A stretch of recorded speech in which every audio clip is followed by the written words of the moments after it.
Shalom, saudara-saudara yang dikasihi Tuhan kita Yesus Kristus. Hari ini firman Tuhan yang menyapa kita pada hari Selasa 12 Juni 2022 tertulis dalam Yesaya 61 ayat 8. Namun sebelumnya marilah kita berdoa. Damai sejahtera Allah yang melampaui segala akal dan pikiran, itulah kiranya yang menguasai hati, jiwa, dan pikiranmu di dalam Kristus Yesus Tuhan. Amin. Yesaya 61 ayat 8, demikian firman Tuhan.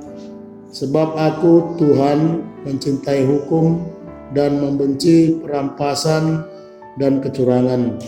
Aku akan memberi upahmu dengan tepat dan akan mengikat perjanjian abadi dengan kamu.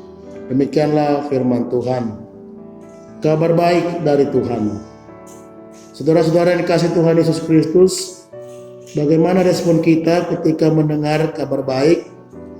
Pastinya kita akan bersuka cita, bukan? Bahkan kita menceritakan kembali kepada orang lain dan menginginkan agar mereka pun merasakan sukacita yang sama seperti yang kita rasakan. Salah satu tugas dan tanggung jawab kita sebagai pengikut Kristus adalah bersaksi dan menyampaikan kabar baik kepada dunia sekitar kita. Tugas dan tanggung jawab itu kita lakukan untuk mewujudkan rasa syukur atas penyertaan Allah bagi kehidupan kita. Dengan demikian, orang yang mau dan mampu bersaksi menyampaikan kabar baik dari Tuhan adalah orang-orang yang selalu mampu mengucap syukur, karena kesaksian kita bukanlah keberhasilan yang diraih, tapi dengan menunjukkan sikap dan perbuatan dalam kebenaran Allah dalam dunia ini.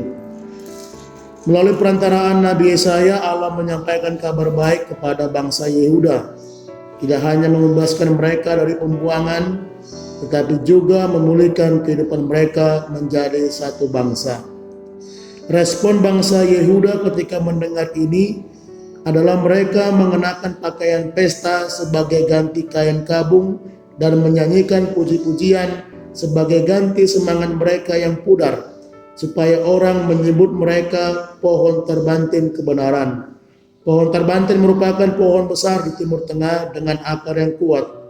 Fungsi akar itu untuk menyokong berdirinya pohon serta menyerap air dari dalam tanah untuk kehidupannya. Allah adalah Allah yang mencintai keadilan. Tuhan kembali mengingatkan kepada bangsanya akan perjanjian bangsa ini dengan Dia. Hal ini menunjukkan adanya pemulihan yang dilakukan Allah bagi umatnya, di mana Israel akan menjadi umat yang diberkati. Melalui firman Tuhan hari ini kita dapat memahami bahwa melalui Nabi Yesaya kita dipanggil untuk hidup dalam kebenarannya. Maksud dari pemanggilan itu adalah supaya kita mampu menyaksikan kebenaran dan kuasa Allah dalam dunia ini.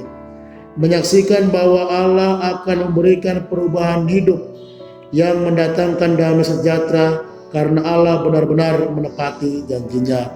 Saudara-saudara yang dikasihi Tuhan kita Yesus Kristus, anugerah kasih Allah dibuatkan Nabi Yesaya agar umatnya punya dasar yang kuat dalam kehidupan mereka, sehingga mereka percaya dan menantikan pembebasan yang Allah janjikan. Setelah itu mereka akan disebut imam Tuhan dan dinamai pelayan Tuhan. Mereka berkewajiban untuk menyampaikan kebenaran firman Allah agar semua sama mereka yang masih tertawan dapat memperoleh pengharapan yang sama seperti mereka. Begitu juga dengan kita pada hari ini diajak oleh firman Tuhan agar kita juga boleh menyampaikan kabar baik. Oleh karena kita bersuka cita karena anugerah Allah yang senantiasa kita terima dan kita rasakan di dalam perjalanan kehidupan kita. Kiranya Tuhan memberkati kita untuk memberitakan kabar baik di dalam kehidupan kita, ke tengah-tengah dunia sekitar kita, dimanapun kita berada. Amin. Anugerah kasih karunia dari Tuhan kita Yesus Kristus dan damai sejahtera dari Allah Bapa dan persekutuan oleh Roh Kudus, itulah kiranya yang menyertai kita hari ini sampai selama-lamanya. Amin.